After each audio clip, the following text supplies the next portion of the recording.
and welcome to the Weekly Sceptic, episode 77. I'm Nick Dixon, here with the QPR of political commentators Toby Young. And coming up, chaos in Parliament, Lee Anderson is suspended, and Google's AI hates white people, plus Pete Woke and extra content for our subscribers on basedmedia.org. But Toby, is there anything pressing you want to get off your chest before we get into all the massive stories this week?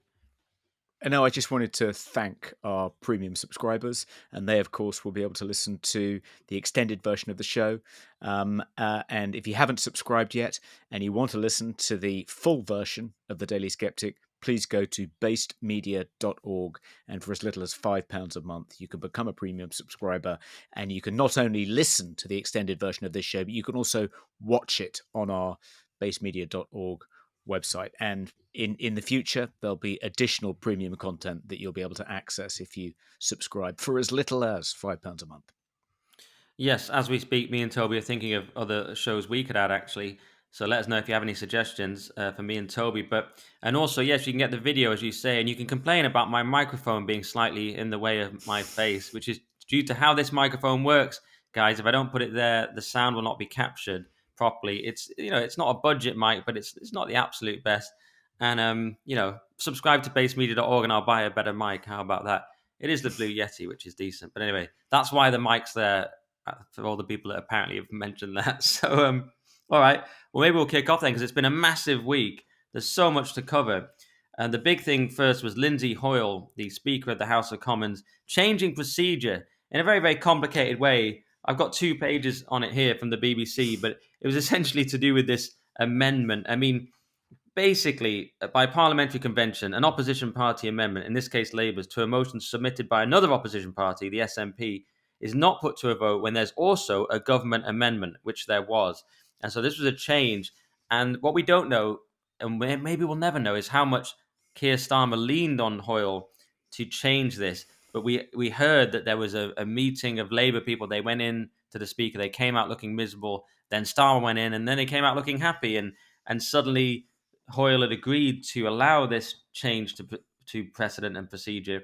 And the reason he ended up citing, of course, as I'm sure you know by now, is that it was for MPs to feel safe because they were under threat, essentially, from their constituents of not looking pro-Palestine enough. And so we know who was making the threats. And he said he'd made a mistake, but that's what he did. So Toby will probably be able to explain some more of the detail.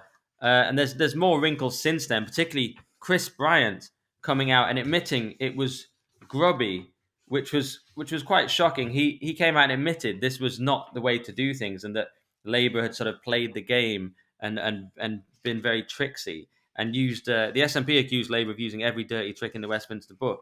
And really, Bryant didn't disagree, and he had this shocking moment when he was speaking to Kathy Newman of the Jordan Peterson viral interview fame. So what you're saying is, and he said this strange thing. He said, "I think the whole day was grubby, and we need a system that doesn't allow people to manipulate the rules to be able to get what they want." And Kathy Newman goes, "Which you did." And Bryant just laughs and goes, "Yeah, it's like we need rules to stop people like me abusing the system." So what did you make of that whole debacle, Toby? Well, I mean, it was, on the one hand, it was farcical and, in some respects, comical. But in another respect, it was really, really worrying. I mean, we can start with the more comical aspects, and I think you've singled out one in the form of Chris Bryant, who has hitherto presented himself as an absolute beacon of standards in the House of Commons.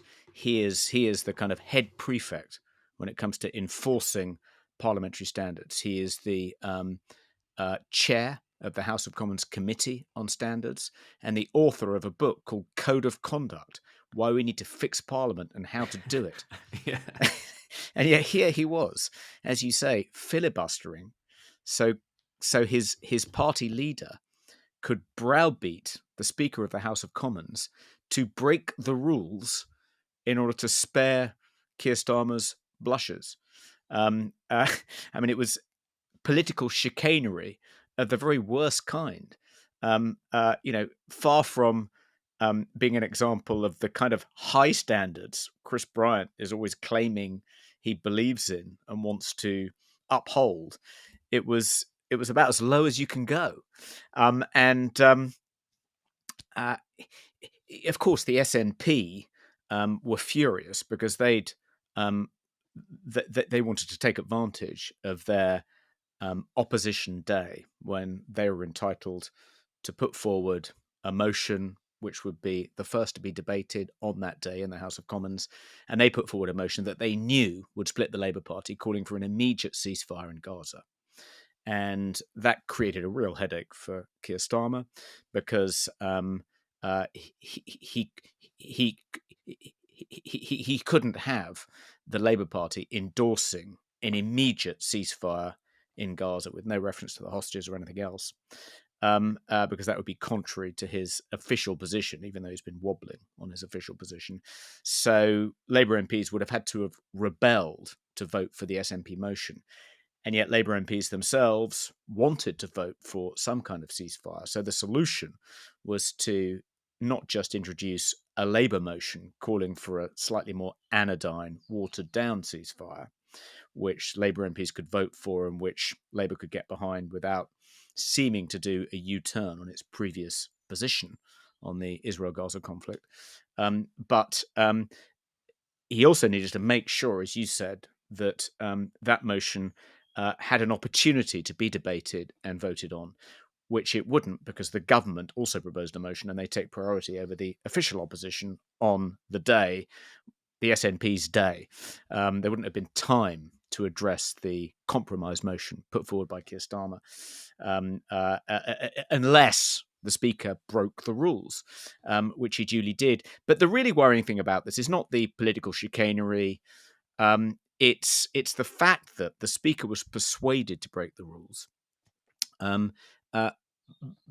by the argument that if Labour MPs weren't given an opportunity to vote for a ceasefire without rebelling, then they could face violent reprisals in their constituencies, not just on them, but to their families too. And Lindsay Hoyle accepted that argument. And when he later apologised for having broken the rules, he explained that the reason he'd done it in part was because he was concerned about the safety of MPs and their families. And he sort of implied that he had a kind of safeguarding duty, a duty of care, not to put them in this difficult predicament, whereby if they didn't rebel, they could face violent reprisals from an extremist Muslim mob in their constituencies and also outside the House of Commons while the debates were taking place. That is deeply alarming. The Speaker of the House of Commons and the Leader of the Opposition are supposed to uphold parliamentary standards in the face of violent threats being made by extremist mobs. They're not supposed to capitulate to those mobs. If MPs and political parties and the Speaker of the House of Commons are effectively altering their behaviour to placate extremist violent mobs to avoid or to minimise the risk of violent reprisals if they vote with their conscience or if they follow the party whip, then it's the end of parliamentary democracy as we know it. And also, the really worrying thing is that if Keir Starmer is willing to break the rules and, go through these political somersaults in order to placate an Islamic mob, who's to say he won't do more and more of that if and when he becomes Prime Minister? It seems a racing certainty now that the Labour Party will introduce some kind of blasphemy law, not a Christian blasphemy law, but a Muslim blasphemy law, whereby it becomes a hate crime to criticise the religion of peace or to disrespect the Quran. Islamophobia will, I'm sure, the all-party parliamentary definition of Islamophobia, which is not just anti-Muslim racism, but also any criticism of the Muslim religion. If that's instantiated in law, then we would effectively, we'd have blasphemy law reintroduced in this country, except it would be to protect the feelings of Muslims, not Christians.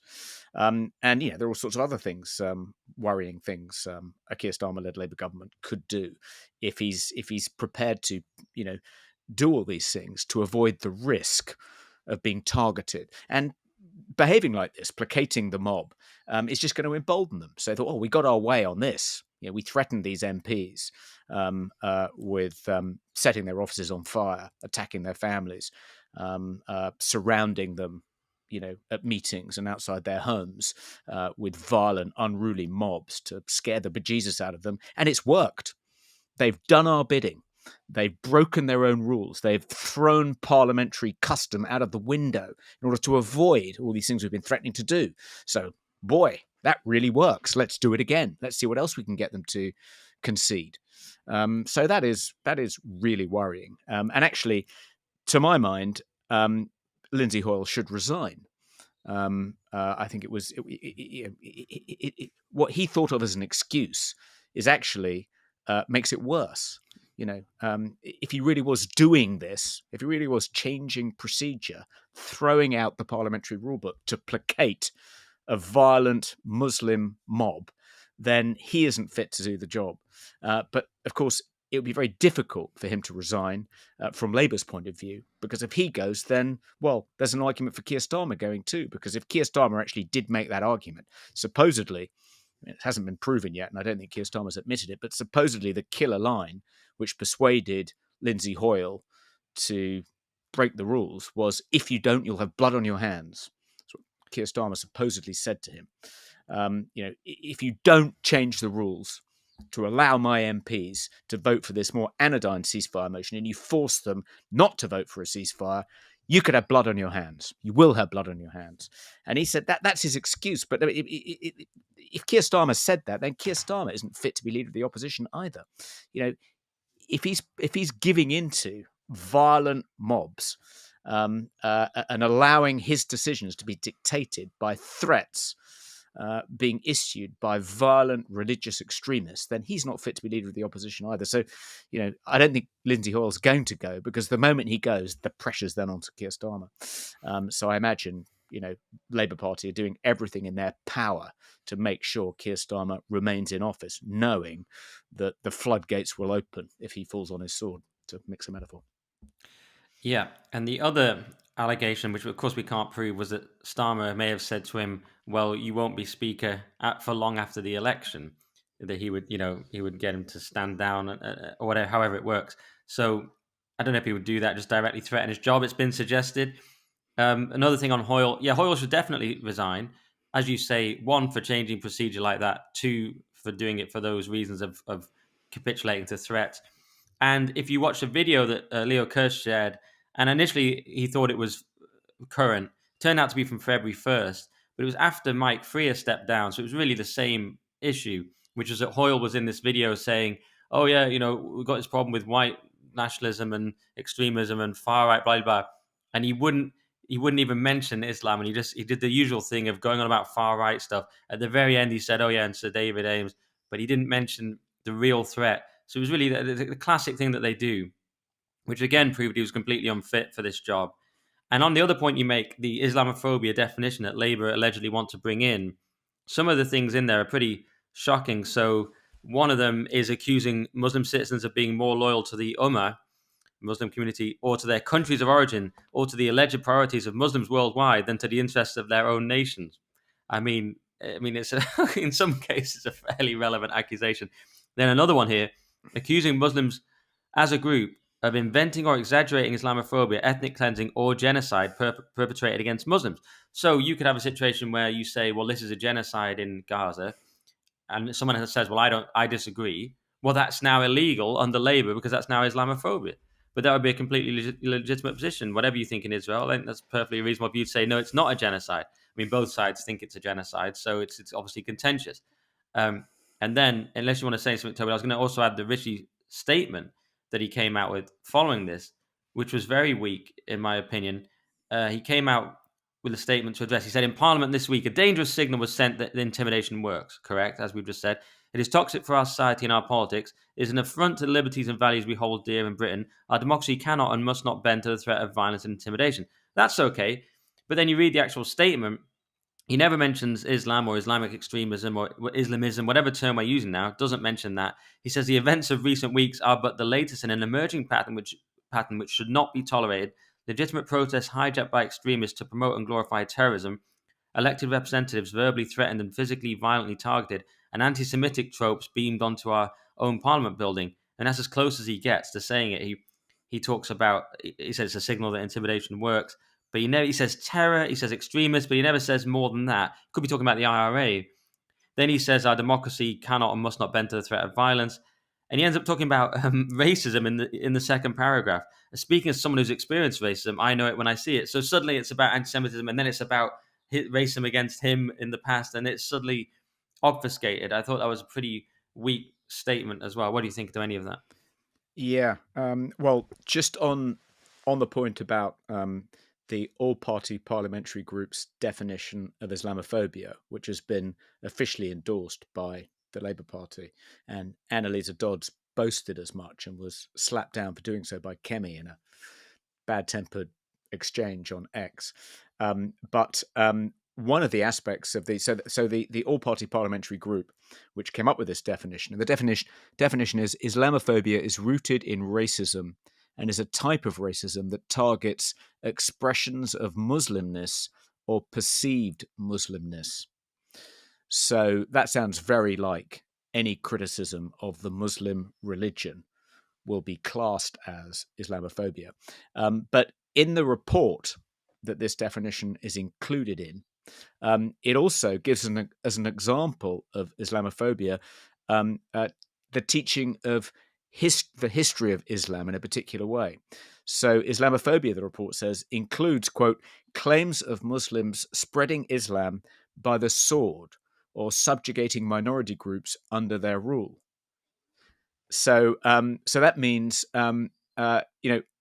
vast swathes of the history of Islam, which do indeed involve Muslims spreading Islam by the sword and subjugating minority groups under their rule, you wouldn't be able to teach, because teaching them, according to this definition, would be Islamophobic. So as a history teacher, you would have to distort history. You'd have to leave vast chunks of the history of Islam out of your religious studies lesson or your history lesson for fear of being accused of Islamophobia.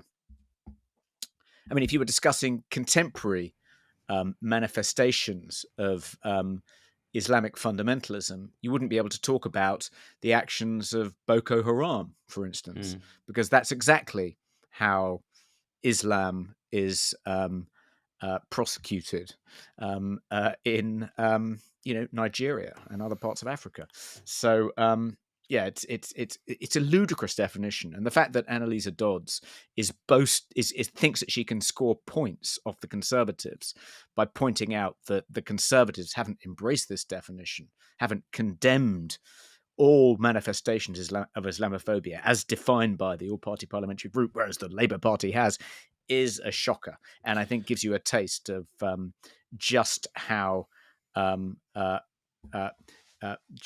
the extent to which this definition will be enforced, and anybody guilty of Islamophobia, according to this definition, will be punished under a Labour government.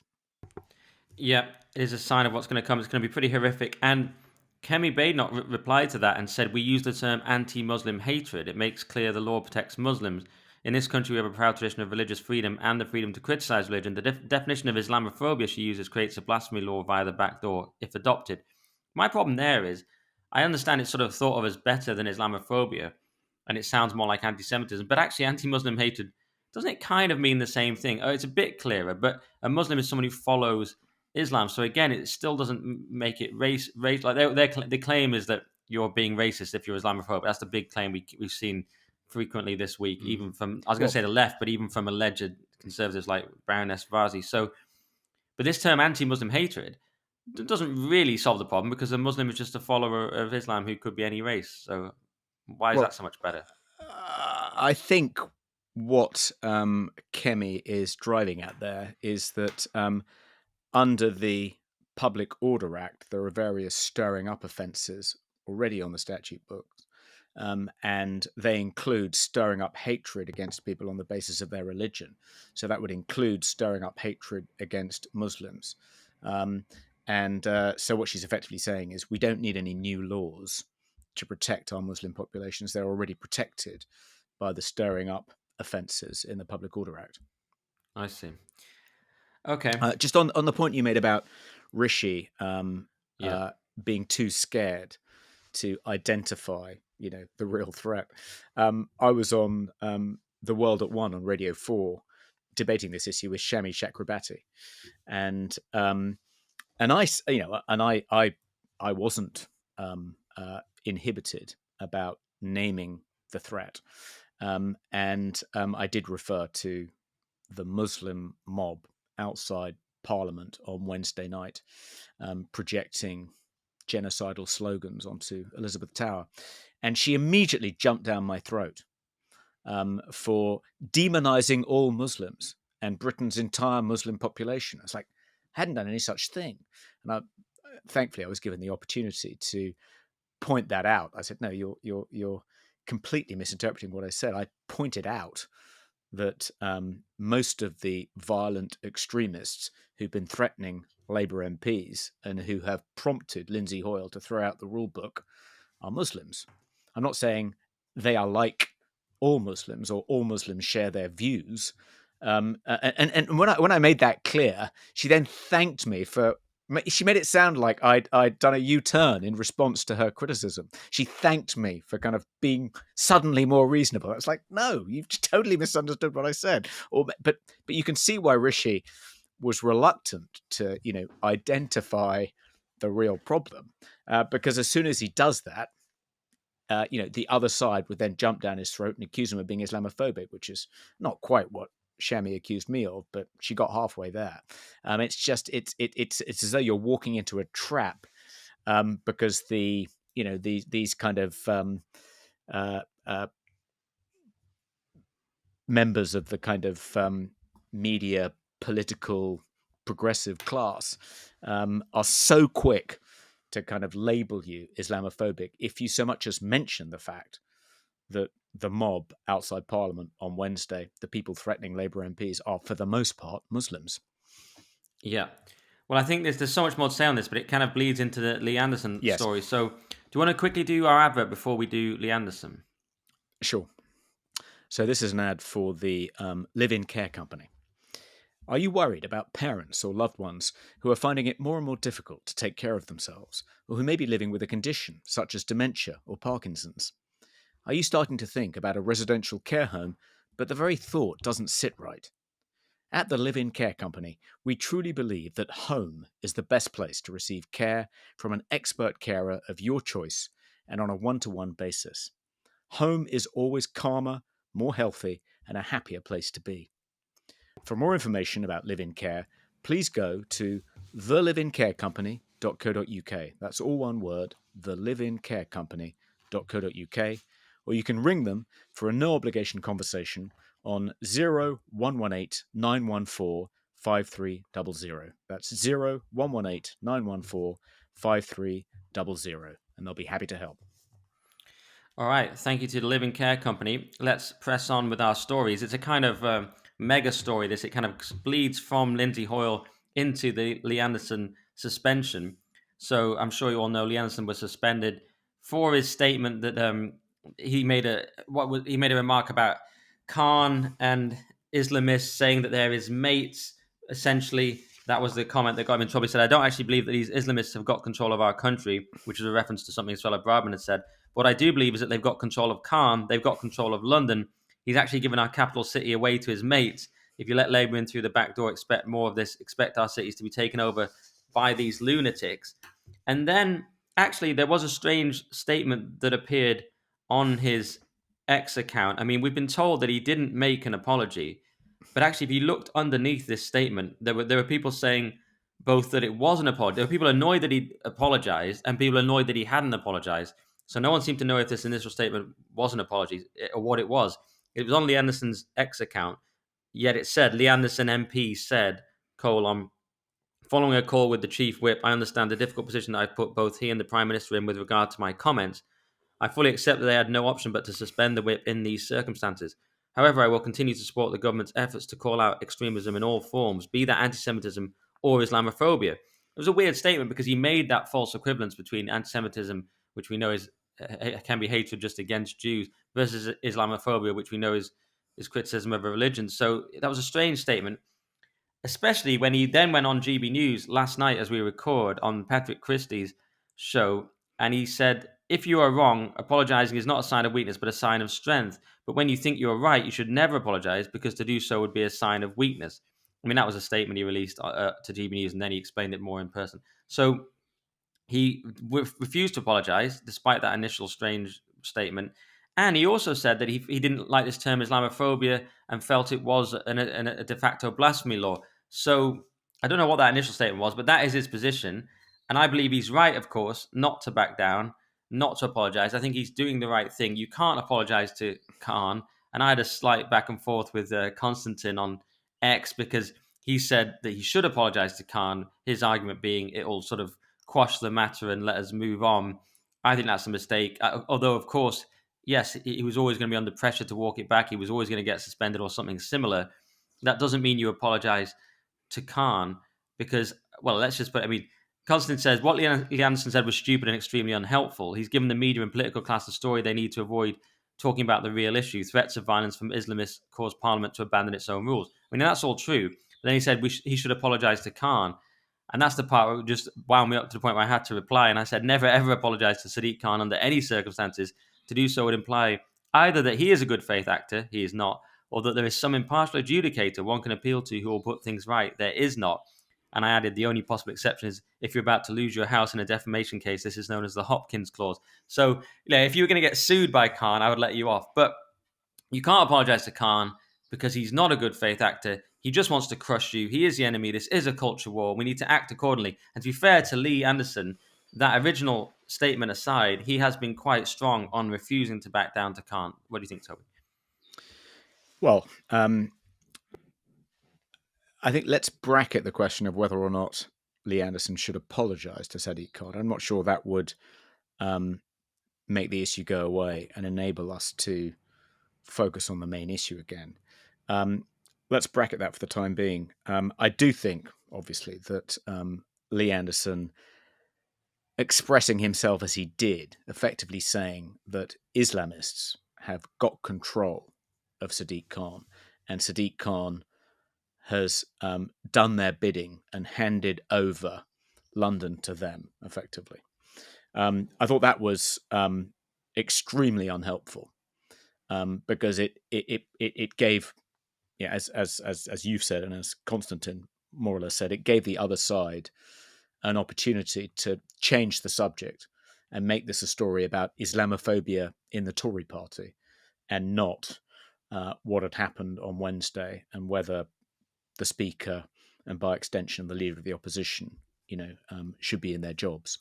It was an incredibly embarrassing, vulnerable moment for Keir Starmer. One of the gravest mistakes I think he's made to date as leader of the Labour Party. I mean, a really terrible mistake. And he'd inveigled the Speaker of the House of Commons into making a really terrible mistake. They were on the ropes. And how did they get off the ropes? Lee Anderson stuck his big foot in it. And suddenly the subject was changed. Mainstream media, particularly the BBC, lead with the story. I mean, I think, in some ways, Rishi Sunak made it a bigger story by removing the whip from Lee Anderson. So that blew it up. That legitimized changing the subject and making Lee Anderson the story. But it was just profoundly unhelpful. It was a gift to Keir Starmer. It was another disaster for Rishi Sunak. I mean, of all the weeks you would have thought would have been good for Rishi Sunak, this would have been one of them last week. But no, turned out to be an even worse week for Rishi Sunak than it was for Keir Starmer because of Lee Anderson's really unhelpful intervention. And it might just be worth saying that, he could have expressed himself much better. I mean, why did he have to kind of exaggerate? Why did he have to make this false claim that Islamists have got control of Sadiq Khan, which is just, it's rubbish. I think Sherelle Jacobs pointed out in her Telegraph column that Khan was shortlisted as the Islamophobe of the Year by the Islamic Human Rights Commission because of his efforts to proscribe the political wing of Hezbollah. He received death threats from Muslims and was branded an apostate by voting for gay marriage when he was in the House of Commons. He ignored extremists who were telling him not to light up City Hall with the colours of the Israeli flag after the October 7th massacre, which he did. So I don't think it's just ludicrous to say that he's controlled by Islamists. It's an exaggeration. I mean, he could have made he could have made his point about the Metropolitan Police, not doing nearly enough to rein in some of the excesses of the pro-Palestinian protesters. He could have chastised Sadiq Khan for pretending, everything's rosy in the multicultural garden when actually we've allowed these really toxic strands of Islamist ideology to flourish. He could have made he could have expressed himself so much better and kept the heat on Keir Starmer and opened up the debate about what we're going to do about these Islamic extremists threatening MPs and becoming more and more powerful and emboldened. But no, he enabled everyone to change the subject and make it about Islamophobia in the Conservative Party. Yeah, well, I somewhat agree, but somewhat disagree. I mean, they would have found a scapegoat anyway. What Simon Evans last night on Headliners was calling a escape squirrel for some reason, but they would have found something anyway. They would be desperate to change the narrative anyway. Yes, it was Lee Anderson.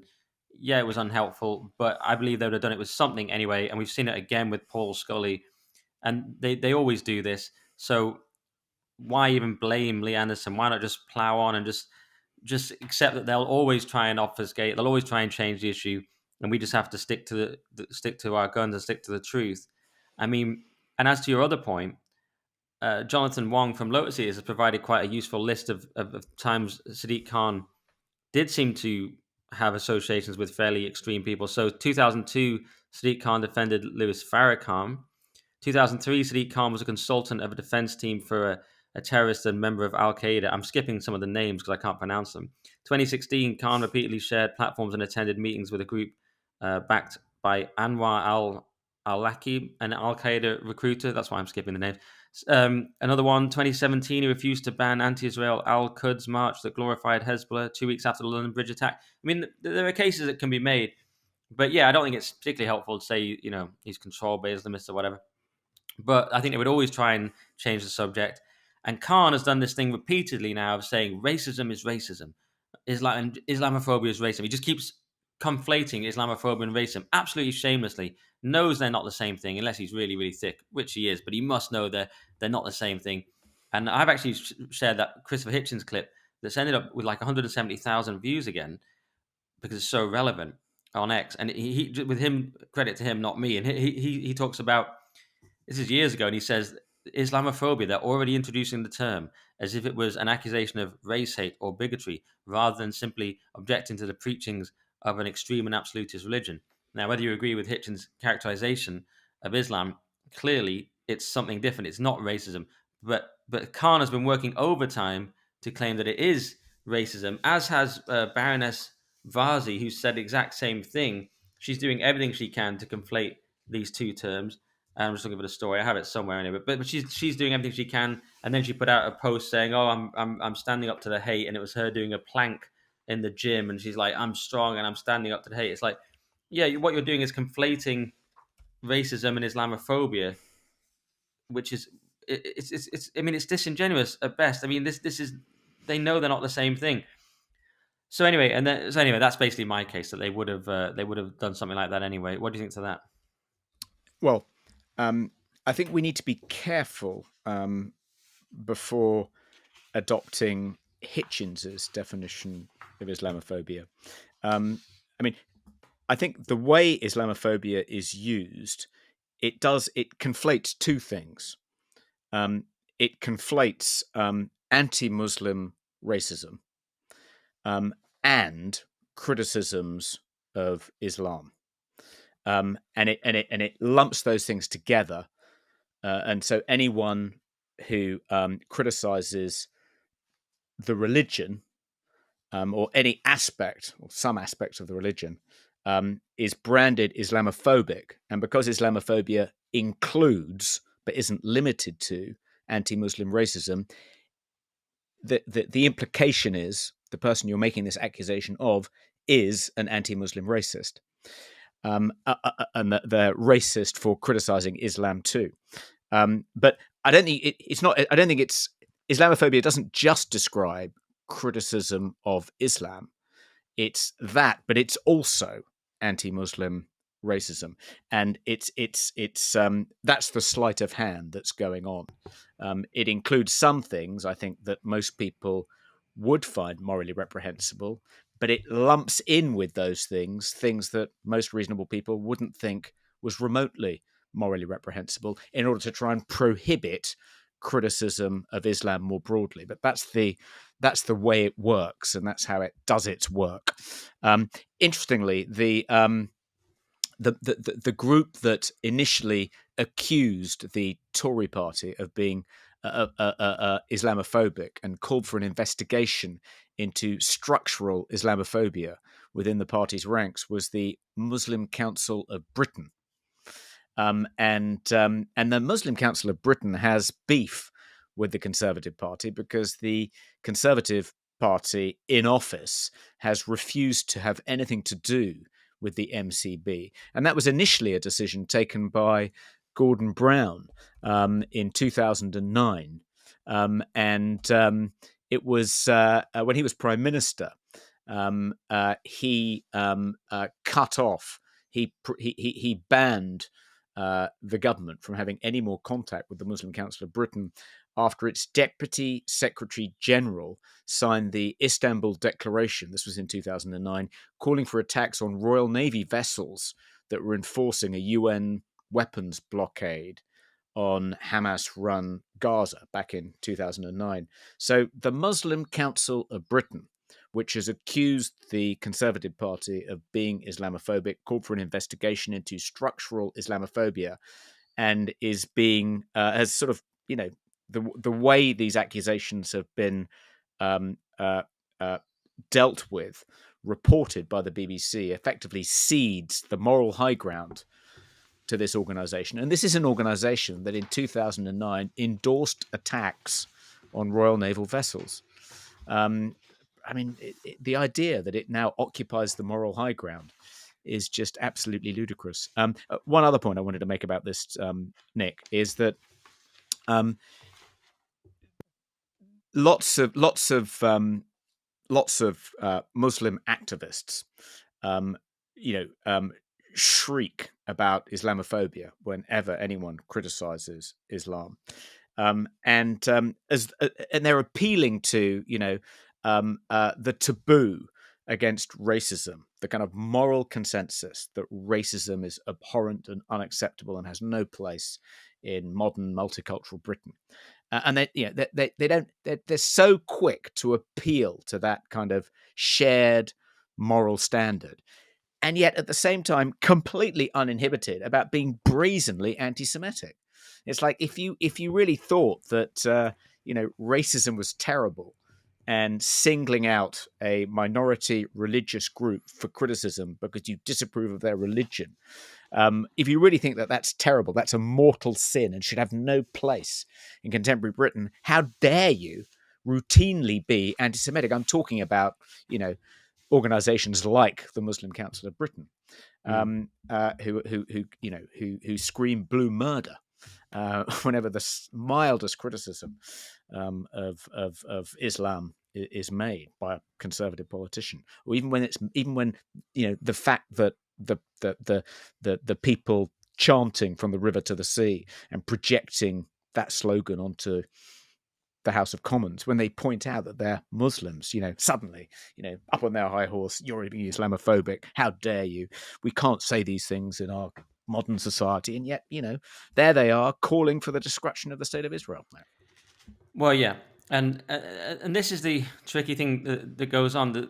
I mean, I'll give you an example. Adil Ray OBE. So we've just had Islamist threats against MPs to the point where the speakers felt compelled to change procedure, as we discussed. And in a statement regarding that, a weak statement where the Prime Minister doesn't even mention Islam at all, that's not enough for people like Adil Ray. He replies and says, the Prime Minister, at a time when we feel divided, fails to even mention Islamophobia / anti-Muslim hatred, especially when members of his party are accused of it. Why? So imagine that. You're putting out a statement saying, hey, MPs were actually threatened here into feeling we had to change the rules, which is absolutely shocking, obviously. And his complaint is, why don't you talk about Islamophobia in that statement? It would have been grotesque to talk about Islamophobia in that statement. Is why? Because it's a statement about Islamic violence threatening MPs. But this is what they do. This is the audacity with which they change the argument and the debate. But absolutely brazen. Now, maybe there is something in it as well. If we're going to be very, very fair, there was a piece, and it was in the Independent, which is a joke paper. But the Islamophobia Response Unit claimed that incidents of Islamophobia skyrocketed by 365% and gone up massively since October 7th. And they talked about a kid being intimidated at school because of his Palestine badge and someone having a brick thrown through his window, a 32-year-old doctor in Manchester. And that's obviously horrible if it's happened, if it was related to their Palestine views and so on. You should be able to support Palestine without getting a brick through your window. Of course, they struggle they're finding these couple of incidents, and you can stack those against, if you wanted to, the Manchester Arena bombing, Westminster attack, 7/7, Lee Rigby, Sir David Ames. You could say, okay, you've struggled to find many incidents compared to those incidents. But I do concede that it's probably inevitable in this multicultural failure of a country that we have, where that people will start to potentially make attacks like this. I mean, it's not. I'm not saying that wouldn't happen or doesn't happen. Presumably, it will and does. So that's where we are, and that's the fear and mistrust we have now in our society. So one more point that's controversial. You're talking about anti-Semitism. Yes, that is important. One slight thing that bothers me is the focus on anti-Semitism at the expense of anything else. So I've seen it a few times now, this comment that what starts with the Jews, and it just annoys me a little bit because we've had a Manchester Arena, an 8-year-old girl killed amongst many others. We've had Lee Rigby brutally murdered. We've had Sir David Ames brutally murdered. We've had 7/7. We've had Westminster and all these things. And then people say, oh, it's starting with anti-Semitism. It's like, no, it started against attacks on the general British population. And, David Ames was a Christian. Does anyone care about that? About, those people, which I suppose are my people. So no one cares then, but then it's don't look back in anger. Now we care because it's anti-Semitism. It's great that we still care about anti-Semitism, but it's just odd that takes complete priority. I mean, yes, that the projecting from the river to the sea and all the, I'm absolutely agreeing with that. But it's like, what about us as well? By the way, it didn't start with anti-Semitism. That's my point. And Alison Pearson put out a tweet along those lines saying that the problem is that the problem, and it's a problem. I love Alison, but it's a problem. I wish I could find a tweet now, but it's a problem. Oh, here we go. Don't let Lee Anderson be a distraction. The problem we face is anti-Semitic mobs terrorizing MPs into appeasing them and abandoning democratic norms in the panic.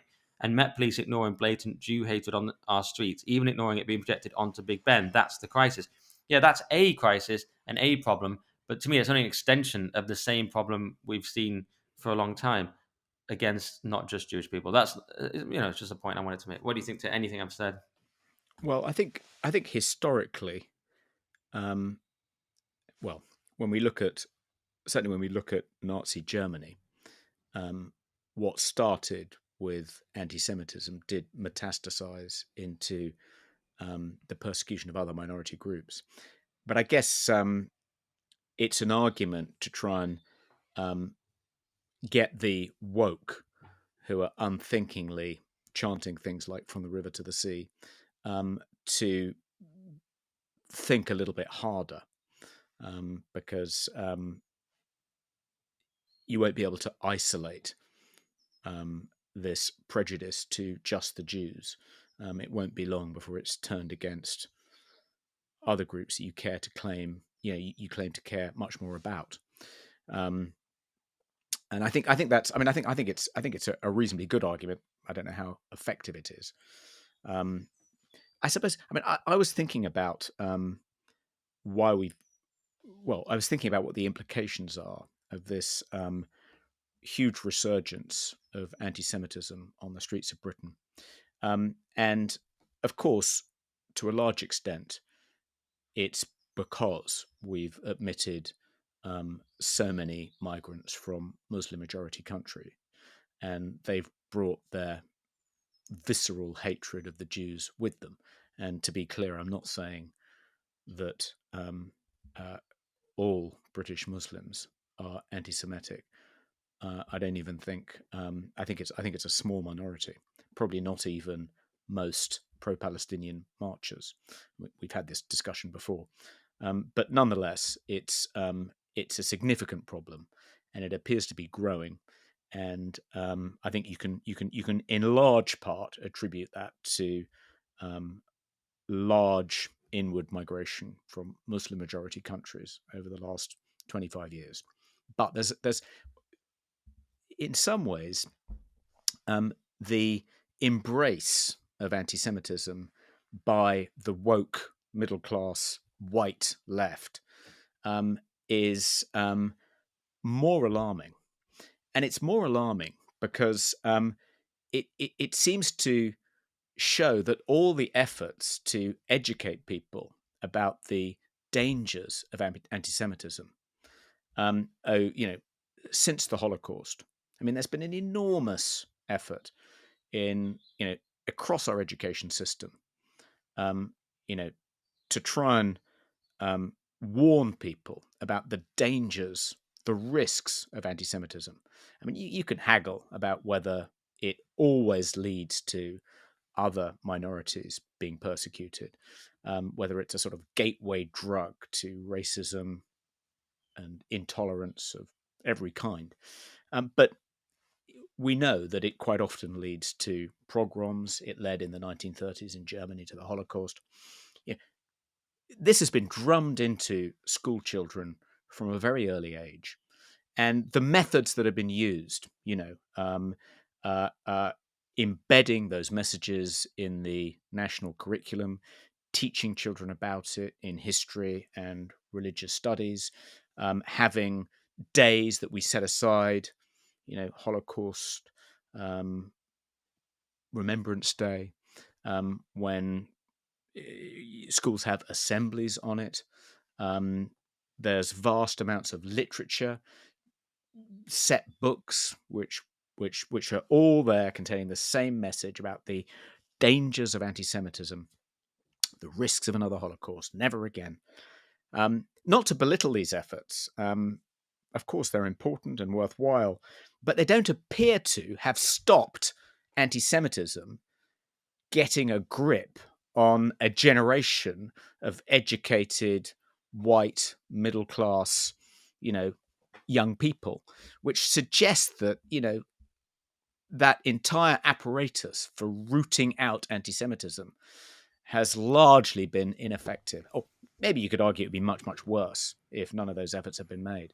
But I guess it's if there's I mean, one corollary of this is that the same methods are used to demonize homophobia, transphobia, other kinds of racism.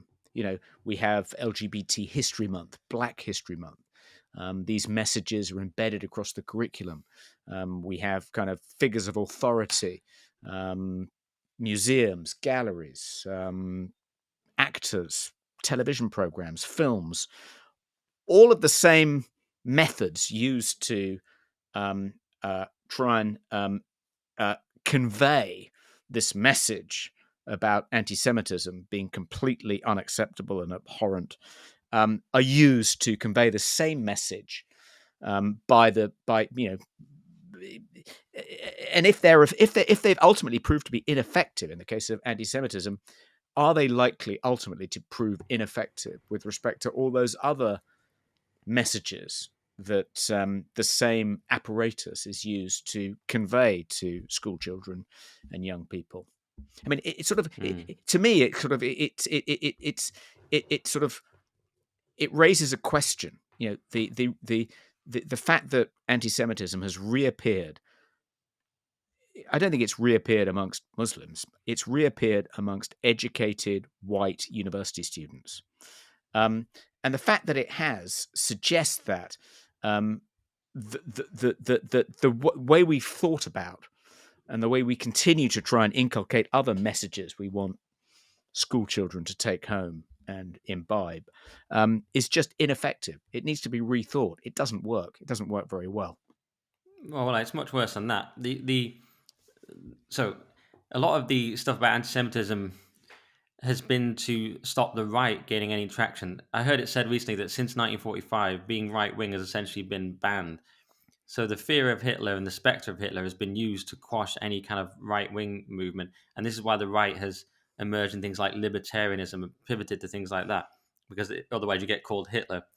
I think that's quite compelling. What's happened is the left has no such checks against it, and so with wokeness, far from not being inculcated against it, as you're saying in schools, they've been actively encouraged because wokeness encourages anti-Semitism. It's part of it, as we saw with the insane response to October 7th, with people celebrating it. The person at Novara Media, for example, that Rivka person, there's a celebration of it on the left, on the far left, because it's baked in there. It's baked into the hatred of Israel, and it's baked into the simplistic oppressor-oppressed narrative, with Israel now being the oppressed and essentially being white people who are oppressing. That's how they see them. So to me, that's what we're dealing with when you talk about the left and middle class or educated white people picking up the mantle of anti-Semitism. It's because of wokeness, far left, whatever you want to call it, propaganda disseminated through schools and universities. That's my take. Mm. I think for me, it's there may be an element of truth in that. That I'm 100% right. I don't think so. To me, the kind of the moral of the story is that it doesn't matter how much effort people in authorities, um, educators, educational trusts, it doesn't matter how much effort they make to try and convey a message, to try and teach a particular lesson. If that lesson is at odds with the current kind of ideological wind, if the ideological wind is blowing in a different direction, it's going to sweep people up, particularly young people, abetted by social media. And that's what's going to influence them. That's what's ultimately going to determine their political choices, not what they've been taught in school.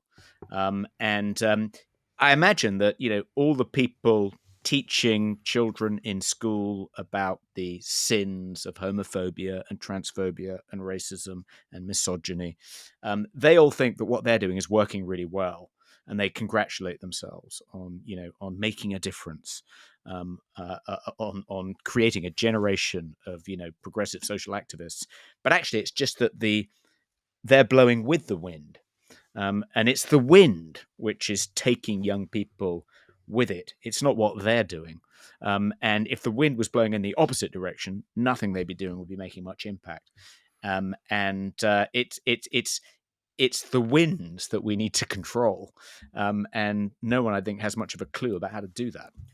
Well, see, now you're getting into elite theory, which I've been reading up on a lot lately, and Vilfredo Pareto, who suggested that everything actually was just a result of what he called sentiment, and there was residues and derivations. He's got all these different terms, but what it basically amounts to is that history and politics is shaped by irrational forces that spring up for reasons that are unclear, and then we rationalize them later and say this is what it was all about, but actually stuff just happens. So that kind of coheres with what you're saying there, which is Yeah. this seems to just be people just are swept up in things in history, and we don't really know why, and then we rationalize it later.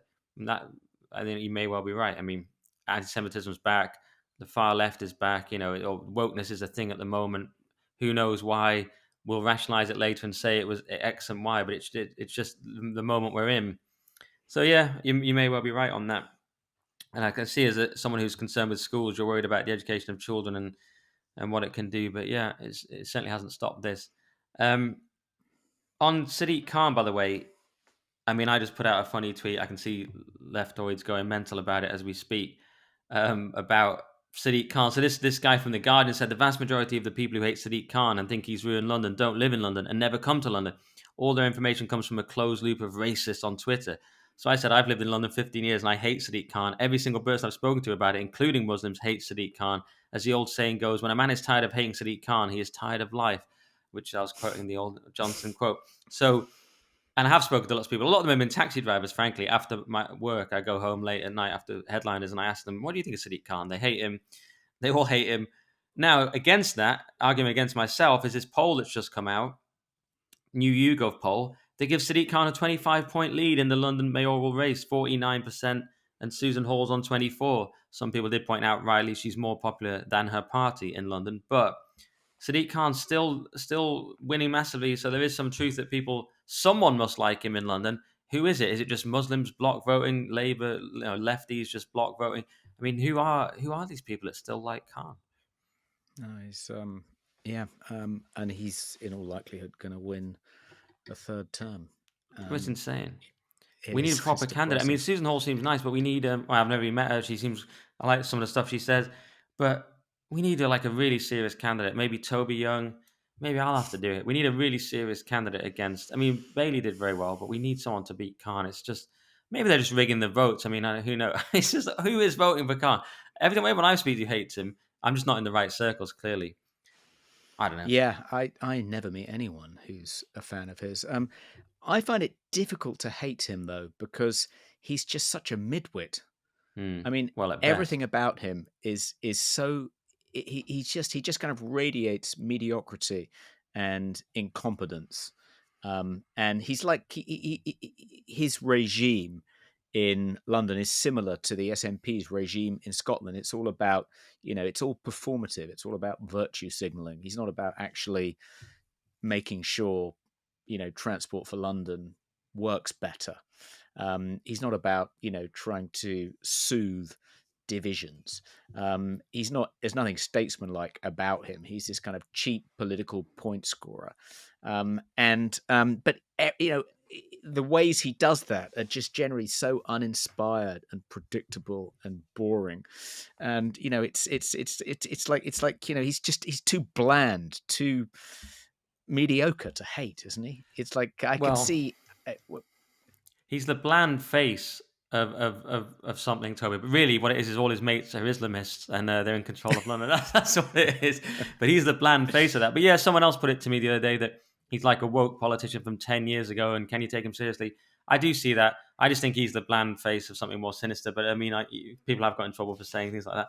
But yeah, I don't know. I'd take your point. He is kind of dumb and woke. And unless you've got anything else to add about Khan, I just wanted to ask one thing about Lee Anderson, which is just to just to sort of cap off the Lee Anderson story, which is two things actually. One is that there's this red wall revolt over Anderson's sacking. That's the Telegraph's headline. And there's been private WhatsApps from MPs, of course. They seem to WhatsApp a lot, but they're never that private, are they? I mean, they're private WhatsApps reveal MPs' fears. Not that private, because I'm reading about them in a national newspaper like I am every other WhatsApp that's ever been sent by an MP. Stop using WhatsApp, guys. Go back to pigeons or something. It's like for them it's almost like Twitter, isn't it? They might as well put it on Twitter as to put it in a private Tory WhatsApp group because everyone's going to see it. And they've always got some ridiculous name. This one's called the 109, which is based on the people who were first elected in 2019. They think they're Spartans. There's like Brexit Spartans, and there's a 109. It's like, you guys need to stop giving yourself names to make yourself sound harder than you are, all right? Because you're all scared of people in Parliament. But anyway, so the 109 are sending these messages, and they're saying things like, today's news of Lee Anderson's suspension has been the final nail in your party's coffin. Jill Mortimer received that from in Hartlepool. And she said, anyone else getting these in? Sarah Atherton in Wrexham said, I've lodged my concerns due to an instant backlash from members. Peter Gibson, Darlington, said, inbox very positive for Lee. So they're a bit scared by this because Lee Anderson's very popular. So, has Sunak miscalculated with the suspension? He's trying to find a way down the middle of his party. He's saying it's not Islamophobia, but he's saying it was stupid and I've suspended him. And he's trying to do the impossible, really, because the Tory party is impossible to keep together. Suella Braverman's in a different party. Liz Truss is in a different party. Lee Anderson may literally be in a different party because he is not ruling out going to reform. And I heard it was 50-50 odds on him going to reform. I heard that today from Christopher Hope on GB. He didn't rule it out. He said, "Oh, yeah, now you'll say comment, oh, Lee Anderson doesn't rule out reform." And I'm just giving no comment on that. So he's giving no comment, but people are very much thinking, if Yeah. you push him out more and more, James Cleverly today saying you should have apologised, pushing him further away to reform. He can say, right, sod you then, and that's probably how he would put it. Sod you then. I'm taking all my red wall people and I'm off to reform. What do you think? It's quite funny, isn't it, that this drama seems to be unfolding almost entirely within the GB News studio. So here's Lee Anderson presenting a show, first as deputy chairman of the Conservative Party, then as just a Conservative MP, now as, a homeless MP, may yet become a Reform MP. And what does that involve? That involves joining the party, which is led by one GB News presenter and chaired by another. People used to talk about crossing the floor of the House of Commons. Now you just cross the floor of GB News's studio to join another party.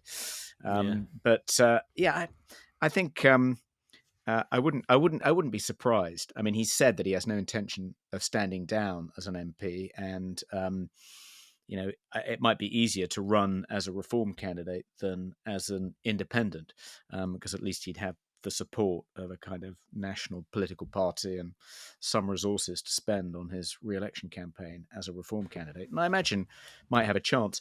Let me put one thing, though, to you, Nick. I mean, I think it's right that because of the way in which, the focus has now become Islamophobia in the Tory Party and not we've got a problem with Islamic extremism. But let's suppose that the subject hadn't been changed.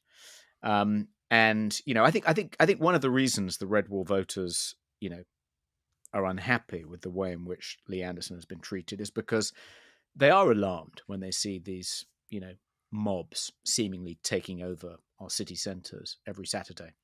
And there was that incident, wasn't there, a few days ago, in which the Turkish owners of a restaurant were attacked because, according to a Muslim mob, they were still selling Coca-Cola. They said they'd stopped selling Coca-Cola, but no, according to the mob, they were still selling Coca-Cola, and Coca-Cola is giving money to Israel.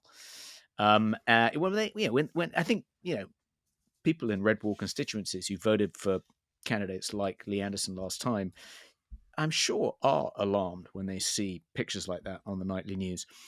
And let's say, this is a golden opportunity to actually focus on a problem which for too long we've been ignoring. We've allowed it to fester. Let's focus on the problem. What can we do about it? Let's suppose we did focus on it. Let's suppose there was a debate and the BBC wasn't as progressive and biased as it actually is. And, what is the solution? What do we do about the fact that I mean, okay, we could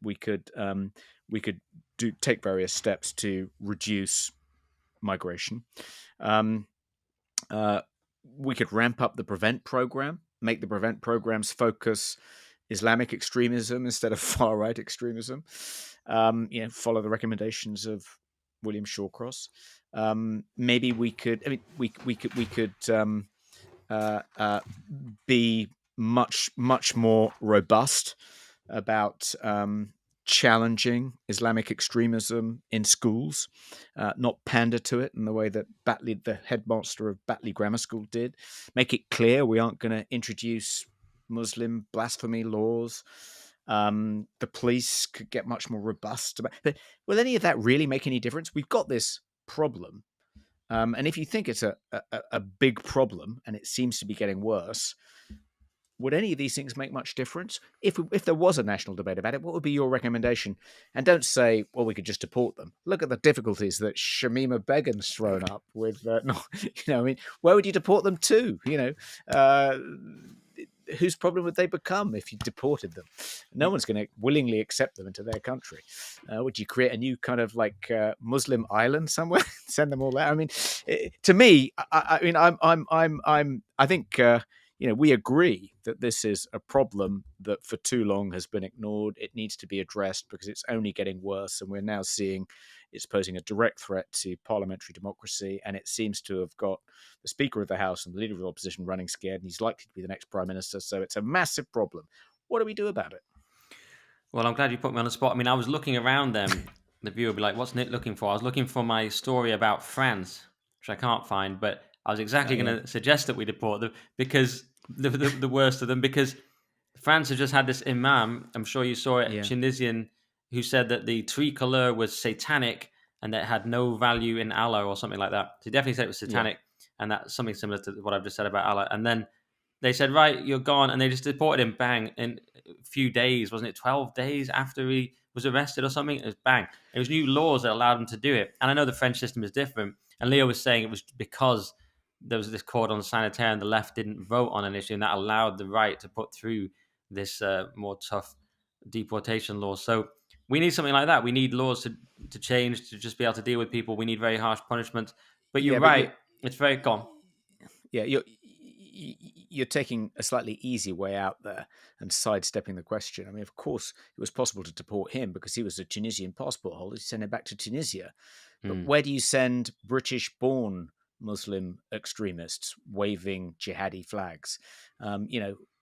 They're British passport holders. They don't. In Shamima Begum's case, we had the excuse that she was until she turned 18, a Bangladeshi passport holder, but she's not anymore. And it does create, it's a huge problem. Where are they going to go? Where do you deport them to? Um, Yeah. it's not obvious to me that deportation is gonna solve the problem. No, it's not obvious how to solve the problem. If they're Muslims, and obviously it's not all Muslims, blah blah blah. All these things we have to say. It says these extremists, but if 6.5% of the population, as I understand it, and is set to be 20% potentially by the 2040s, I'm getting that from Matt Goodwin from memory. Yeah, of course it's going to be a massive issue. It's just going to be Britain now. It's just going to be more and more of these conflicts, and potentially, they could win in Rochdale. There's this, threat of them winning at Rochdale. There was a guy issuing a death threat to the Reform candidate in Rochdale, calling him a white devil. You'll see more and more of this. Yeah, and you look at Welbeck's book Submission, where the Muslim Party takes over via proportional representation, I suppose there, but we have a different system. But are they going to take over? I mean, that's an interesting question. Could they replace the current elite?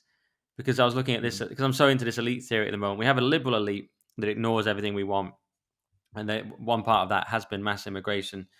And then the elite theory states that the will of the people is a myth, and the people never really take over. You just have a new counter elite. So one question is, and I've addressed this on my other podcast, Current Thing, in an episode coming out next week, but will there be a new counter elite? Could the counter elite be a new Islamic elite? Because an organized minority, elite theory states, will always beat the disorganized majority. So Islam is nothing if not an organized minority in this country. So that could potentially happen. There's another theory where Elon Musk and those guys could take over and be a new elite because they're quite powerful now. You've got the richest man in the world has taken over X, and he's aligned with people like Tucker Carlson and Peter Thiel and all those. So that's a more hopeful version for us that they kind of become the new elite. But as for how we actually deal with it in England, I don't know because it's one of those things, isn't it? We, like you say, it's happened now, and it's almost impossible to say what we do. It's just going to be all I just see is more conflict for a long time. Mm. I mean, yeah, and just to discuss another solution which probably won't work, which is the kind of French approach or the American approach, which is to try and assimilate much more thoroughly our migrant populations. Um, you know, insist that they embrace British values and give up large parts of their kind of cultural heritage. And that did work in America for a while. Doesn't seem to be working very well anymore. They have the same pro-Palestinian mobs on their streets every Saturday outside schools. Barry Weiss did an event in New York, I think it was, a couple of days ago. Massive mobs outside, chanting for blood. So the melting pot doesn't seem to be working terribly well in America. And as we know, the French approach has, okay, well done for deporting this, Tunisian hate preacher. But for the most part, the insistence that Muslim populations have to integrate more and embrace French culture, and that approach within French schools, banning the wearing of the hijab in public and so forth, that seems to have had the opposite effect. They've got an even bigger problem with Muslim extremism than we do. So anyway, Yeah, because the French have that kind of secularism. They have that aversion to these religious displays. We have more of a reflexive or a sort of inherent toleration to religious freedom and things. It's a more Anglo thing to allow that. The French are much more draconian about that. So we'll probably continue to allow burqas and so on, and we'll continue to have pockets that are just completely Islamic. Um, yeah, and as to how you deal with all the sort of hate marches, whatever you want to call them, you have to really meet violence with violence, don't you? But the state is not really prepared to do that because it's the liberal state. The police are a wing of the liberal elite, which actually has no desire to stop this. We see the police allowing everything. You can project what you want on Big Ben. You can do what you want at a march. They do allow this. The liberal elite basically believes in this. They have no weapons against it because they believe in just allowing it. But they're up against an ideology here that sort of that won't stop. So I don't. Yeah, I don't. It's not going to go anywhere good, is it? I mean, hey, I could make some. I could say where it's going to go, but I'll probably get accused of all sorts of things. I mean, do you see that guy that misquoted Enoch Powell completely? It's quite funny. I mean, he said that this guy said that it's that guy from Byline Times. What is it, Peter Jukes or something? And he said that yeah. the Thames wasn't foaming with blood by the 80s, so Powell was completely wrong, which is just kind of like a hilarious misreading of the Tiber foaming with much blood being a reference to the Aeneid from Virgil, meaning that there's going to be more and more war and conflict, which is hard to deny, really. But it's going to continue to the left are going to continue to cry Islamophobia against any critique of this behavior, threatening MPs and so on. And the right's going to keep saying, "Look, this is unacceptable," and it's just going to, I don't know, and no one's going to deal with it. No government's going to deal with it. They're not equipped to deal with it. They don't want to deal with it. It's the liberal elite we have has caused all of this. They didn't want to stop immigration. They still don't. They want all of this. You know that phrase, the purpose of a system is what it does, from Stafford Beer. I started to see it like that. I'm like, this is what they wanted. This, for some reason, they wanted this world, and they don't care that the plebs have to put up with it. So I just see more of that. And I can't think of any solutions that I'm comfortable to propose on a public podcast that won't get me killed. But I can't think of any. I mean, what can we do? As you said, what, other than deporting, what can you do? Prison sentences, make punishments harsher. I think I've long thought that the only solution, the only long-term solution, is the creation of a new, equally powerful ideology, which has some components of liberalism, some components of conservatism, and can face down the challenge to our society posed by radical social justice ideology, critical social justice ideology, as well as various expressions of religious fundamentalism, particularly Islamic fundamentalism. That's the only thing that can save us, is the creation of a new ideology which is even more powerful and able to defeat those rival ideologies which seem to be sweeping away our traditions and our institutions and Western civilization. Could happen, or some much tougher authoritarian ideology comes out. I really don't know. We have to see. I'm sort of so steeped in this elite theory at the moment that I now think actually there's not much I can do, because if you follow that theory, really there's nothing you can do except hope that a new elite emerges, that it happens to be more in line with your preferences. And that's basically all we can do. And you can't overthrow anyone. No one actually. They prove that these various theorists like Mosca and Pareto that no one actually overthrows anyone. It's never actually happened. No, the people, let's be more specific, sorry, have never overthrown the elite. And you sort of think, oh yeah, they have. But then you look at it and go, oh yeah, they haven't really. Like Lenin that was an organized minority. That was a new elite. Obviously, like Cromwell was a counter elite. in the English Civil War. You can sort of look at any example. You say, okay, what it is actually an organized counter elite replaces the other elite. So if you really wanted to say, what can we do? It's not far off what you're saying, I suppose. We would have to form a new organ. I mean, you pretty much are the elite, Toby. Your dad was a lord and so on. I'm not, but you could probably form a new counter elite along the lines you're suggesting, which overthrows the current elite, and that's the only way it could happen. Although, what your philosophy would be, I'm sure you've written a manifesto in your shed, but what your philosophy would be that would be able to withstand these very strong ideologies that are prepared to be violent. I don't know what that would be. When you said a mixture of conservatism and liberalism, sounded a bit wet to me already, but maybe you could do it. Yeah. Well, It's up to you, basically. yeah, I think I don't think of myself as trying to create a counter elite. I think of myself as being part of a kind of anti-woke coalition, trying to hold the line and prevent things getting worse. Trying to hold back the triumph of this kind of barbarian horde. But Yeah. once that barbarian horde has been seen off, exactly how we rebuild the institutions that they have largely hollowed out, that's a kind of that's a question which needs to be addressed. I sort of feel like I'll let the political philosophers do that. I'm hoping that there are kind of beavering away in libraries, in universities, across the Western world, the creators of this new ideology, this new secular religion, which is going to save us all. But maybe that's naive.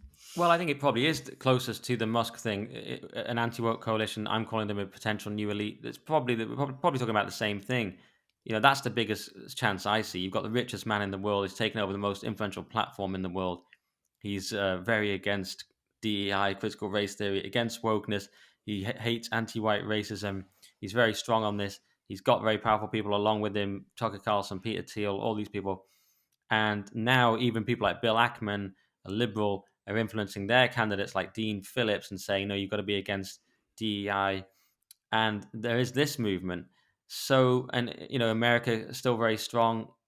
Trump's a sort of But confusing element. Where does he fit into it? yeah, Go on. What are you going to say?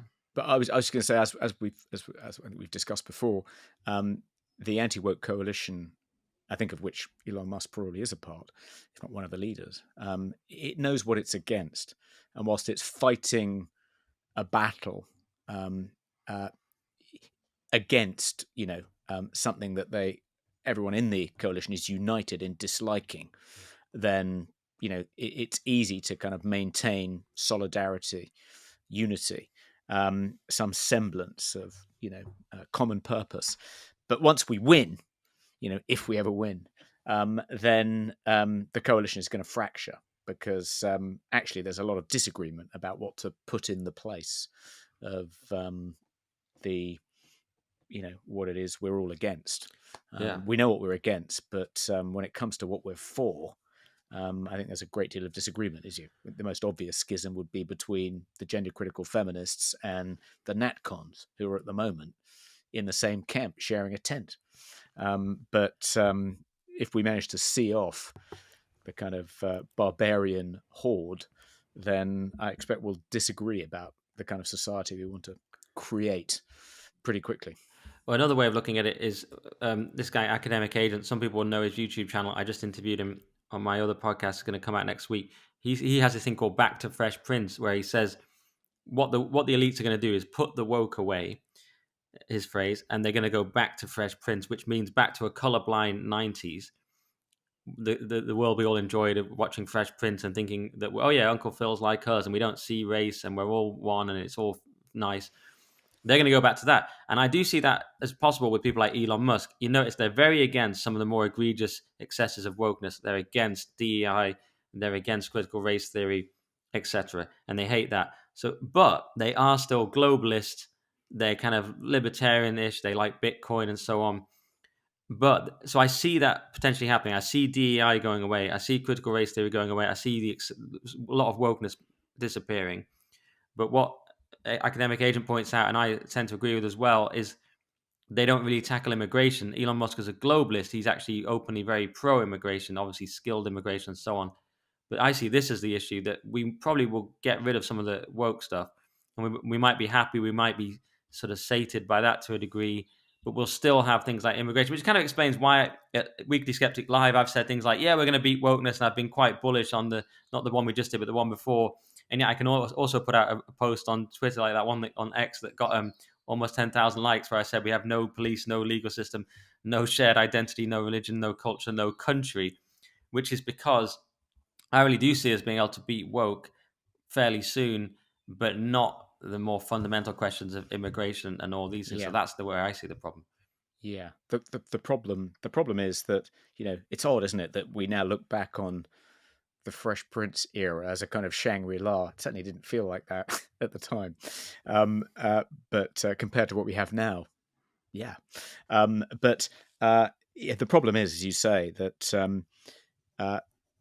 the reason wokeness and the reason there's been, a resurgence in religious fundamentalism is because when people's loyalty to flag, faith, family declines, something has to fill the vacuum.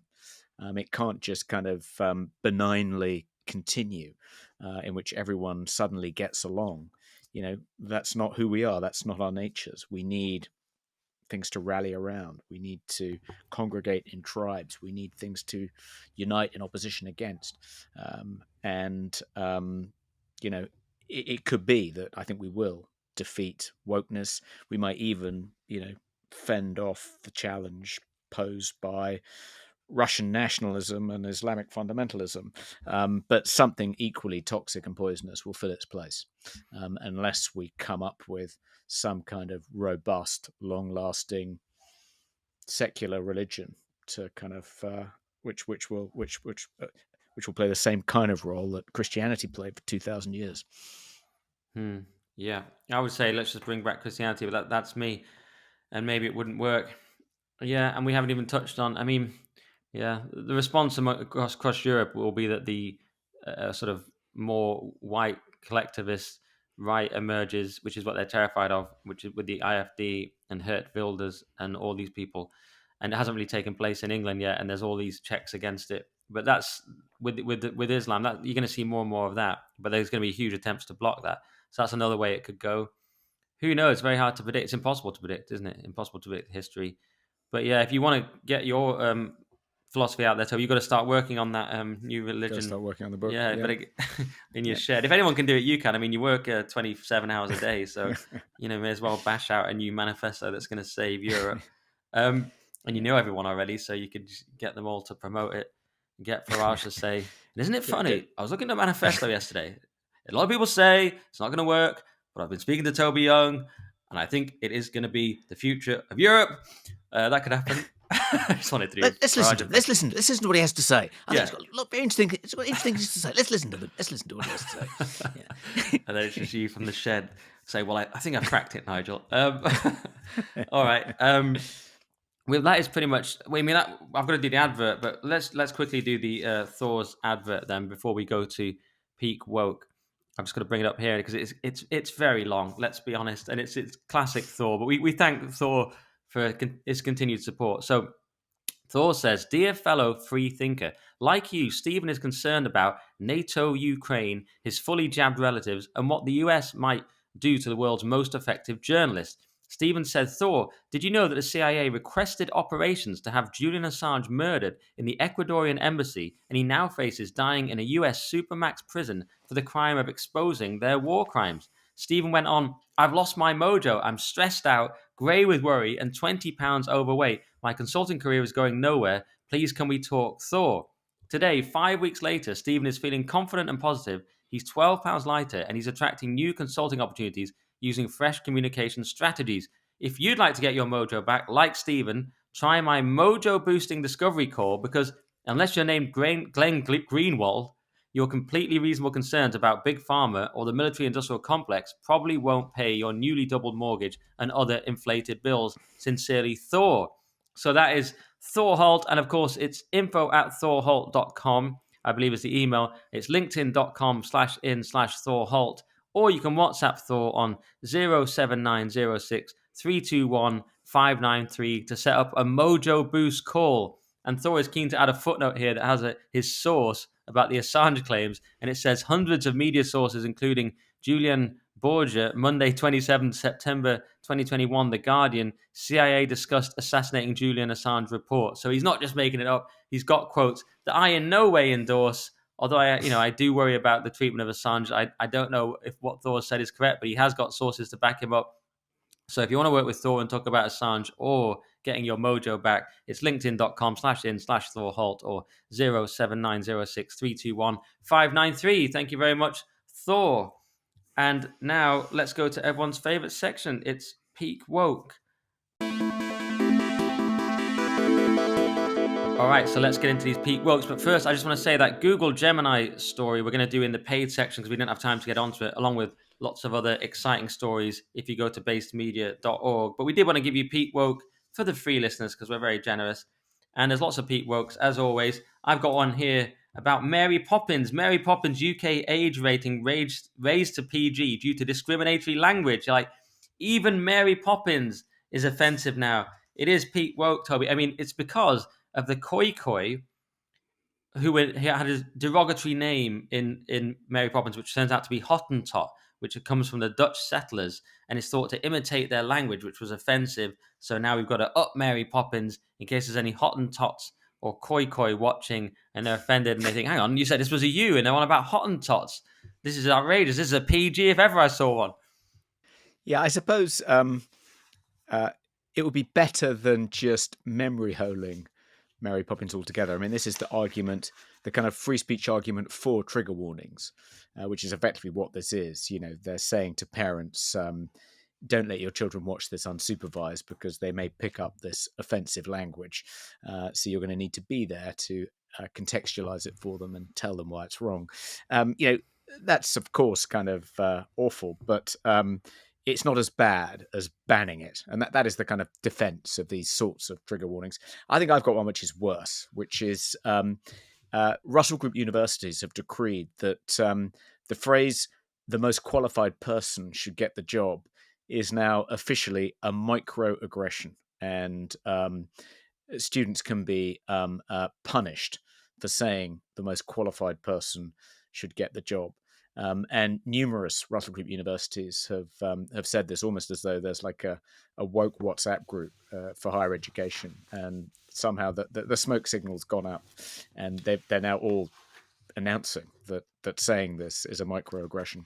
But the irony of this, the thing which made me think this was slightly ridiculous, Nick, is if universities now, you know, if our best universities, which are expecting students to pay, you know, £27,750 for a 3-year course, if they don't think that the most qualified person should get the job, then why are students expected to shell out all this money to go there? I mean, what is the point of getting a credential from a Russell Group university if that's not supposed to help you get a job? I mean, these universities are effectively saying that, you know, an engineering firm, given a choice between someone who left school at 16 with no qualifications and someone with a PhD in engineering from Newcastle, the engineering firm really shouldn't make any preference at all. They should just use the wheel to choose the applicant at random, because it's a microaggression to say that the better qualified person should get the job. I mean, it seems to be shooting themselves in the foot, doesn't it? Maybe their argument is their degrees are really bad. It's like, we're really bad now. We're a rubbish university. We've gone way downhill. But the good news is that the most qualified people shouldn't get the job anyway. So come to our university, get a crap degree, and get ahead in the woke hiring policy. It doesn't matter that our degrees are completely crap, because actually it's no longer true that the most qualified person should get the job. So even if you end up completely unqualified for any kind of paid employment at all when you leave our university, it doesn't matter, because you shouldn't be discriminated against in virtue of being completely unqualified to work. Yeah, makes sense. So, well, on that, maybe I'll contribute my own peak woke that's related to that, which is the British Transport Police axes compulsory fitness test because bleep test is unfair on women. And you just made me think of it because they use the phrase, British Transport Police said female officers were suffering indirect discrimination. So it's indirect. So the fact that they're slow is indirect discrimination because they can't complete the bleep test. This made me want to bleep, Toby, because I was like, hang on, I'm fitter than these people. I'm suffering a slight cold now. Sorry, listeners, that's why I've been drinking my warm water. But actually, I ran 3.5 miles the other day. I would do strength training 3 times a week. I was looking at this bleep test thinking, I could probably beat this bleep test. And all these women can't. I mean, you don't want people in the police who can't pass this bleep test, do you? So, but that's now indirect discrimination.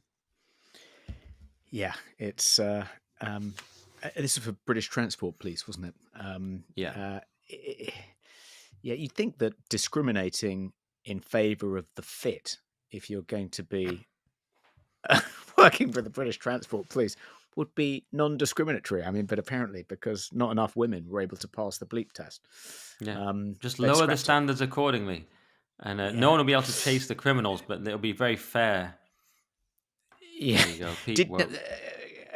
I wanted to bring up the way in which the conviction and sentencing of Scarlett Blake has been covered. I think you mentioned that too, and we're not the only people to have noticed this. I noticed it immediately. So reading the story about this in the Times, Scarlett Blake was referred to throughout, and in the headline as a woman, referred throughout the story as a she. This is the cat killer. This is the cat killer who put a cat in a blender and then murdered some complete random. And because at the age of 12, this biological male identified as a woman, all the media coverage is just accepting that at face value and describing him as a woman and as her. And actually reading the Times story, there was no hint that this was actually a man they were talking about. You thought, Christ, this is unusual. A woman actually, putting a cat in a blender and then murdering some complete stranger in order to impress their lover. That sounds like something a psychopathic male would do. It's really unusual for a woman to do this. And it took me a while to twig. I mean, reading the Times story, there was no indication, not even a hint that this was in fact a man. It took me a while to read the Mail story, which described Scarlett Blake as a transgender woman. And I thought, and this has been picked up on, hasn't it, by a Guardian journalist, because I think the Guardian's initial report gave no clue that this was a biological man either. What was she called again? Louise Tickle. Mm-hmm. And she's boycotted the Guardian, which of course you should have done ages ago. And she said that the headline used the word woman. Nowhere did I pick up any reference to the killer being transgender, and it was not included in the piece. Then later there was something very low down. She said she went back to the headline. It was altered to remove the word woman, and the word transgender was added in the 5th paragraph after references to woman and she in the text above. Many people will not read that far, and so Guardian readers are still being led to believe that a woman has committed the crime. She said the newspaper was she accused it of actively deceiving readers. I mean, that's virtually the slogan of the Guardian. Surprised it's taken her this long, but it's very good that she's boycotted writing for them, because this is pure misinformation. Yeah, I mean, it seems to be a kind of a new low. I mean, it's bad enough that when newspapers, the BBC, report criminal cases in which the perpetrator is a biological male that identifies as a woman, it's bad enough that they describe the perpetrator as a woman and use she throughout the story when reporting it. But they usually, hitherto, have reported the fact that, somewhere in paragraph 5, that this person is trans. But now they're not even reporting that, not unless they come under pressure and have to then alter their stories online, which the Guardian did. But it's as though to report that would risk trans people becoming demonized. You're not allowed to identify the fact that the perpetrator was trans. If they're a victim and they were trans, even if their transiness has got absolutely nothing to do with why they were killed in a drug deal gone wrong, the fact that they were trans is in the headline, another trans victim. It's an example of trans genocide. But if they're the murderer, if they're the perpetrator, doesn't even get a mention now. Yeah, yeah, that is a shocking. Yeah, that extra element to it is a shocking double standard. I mean, what the fact it's in the Times as well, as you say, the Times now is just totally woke. My parents still Yeah. read it, which is they've got to stop doing that. It's so woke now. The Times, I've noticed that for a while. They're just fully on board with all the nonsense. You expect it of the Guardian, but the Times, A2 Times, shocking. Yeah. Anything else on that, Toby? Or shall I give you another peak woke? Well, I've got a few more. Okay. Yet there's the Church of England's race action plan. I think you had this one on your list too, Yeah. but this was quite extraordinary. I mean, the Church of England has, in its wisdom, decided that it's not woke enough and needs to become even more woke if it's going to attract more people into the pews. And so it's embraced it's instructed parishes to draw up race action plans after a pro BLM bishop urged the church to embrace becoming even more woke. So the General Synod passed a motion on Sunday which said it would, quote, encourage parishes and deaneries to develop local action plans to address issues of racial injustice. And the bishop in question is the Right Reverend Rose Hudson Wilkin, the Bishop of Dover, who I think read the lesson or maybe the blessing at Harry and Meghan's wedding, of course. She said the church needs to further embed racial justice and should not be afraid of being called woke, like as though hitherto the church has been terrified of being called woke. No, you've got to don't be inhibited, don't be embarrassed. It's time to put away that inhibition. Totally a product of her imagination. But the extraordinary thing was the kind of enthusiasm with which these various white bishops kind of rolled in behind her, kind of self-flagellating all the way. So the very reverend, was it the Dean of, there's one in particular, the Archbishop of York, Stephen Cottrell, said the church has not been good enough on diversity and inclusion, and that racism and discrimination rupture our body. And he said, may the Lord have mercy upon us for not being woke enough until this point. Martin Gorrick, the Bishop of Dudley, said every Anglican who becomes a parish representative in the Diocese of Worcester now has to undertake compulsory unconscious bias training. It said that the Reverend Rachel Webley, she said she was a recovering racist. Yeah. And she said she was shocked by just how much white resistance there is to feeling discomfort about racial injustice. She's been reading her Beverly D'Angelo. I mean, unbelievable. And when there was a vote on this in the General Synod, I think it was like 360 in favour and no one, not a single person against forcing parishes to introduce race action plans. I mean, it's beyond parody. Yeah. It's Robin D'Angelo, not Beverly, but yes. The only one he missed out was Daniel Matavu, a lay member of the synod, added that he had been forced to bear a cross throughout his life because of the colour of my skin. You white folks have no idea, particularly those of you who are white, male, heterosexual, not disabled. You've been given small sticks to carry with which to beat the rest of us.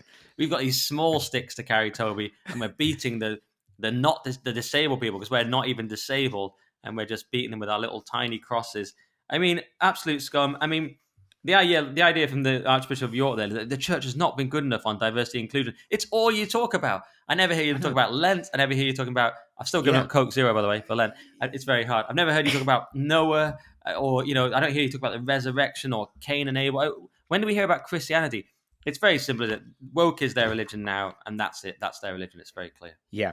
And I think and there's a coda to this story, which is that, and this was in, I think, the Telegraph this morning, that it turns out that a Church of England guide, which said that primary school children could be trans, and there's nothing wrong with exploring different gender identities, aimed at children as young as 5. It's called the Valuing All God's Children report. It was published in 2019. It's still the Bible, as it were, in Church of England primary schools. It's aimed at primary school teachers and children.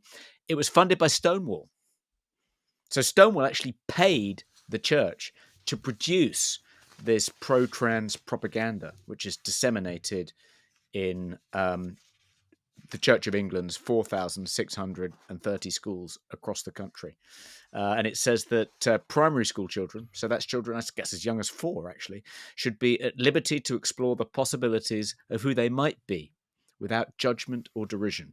It's Stonewall propaganda paid for by Stonewall, disseminated by the Church of England. The Church of England is now an outpost of Stonewall. It's not the Tory Party at prayer. It's Stonewall at prayer.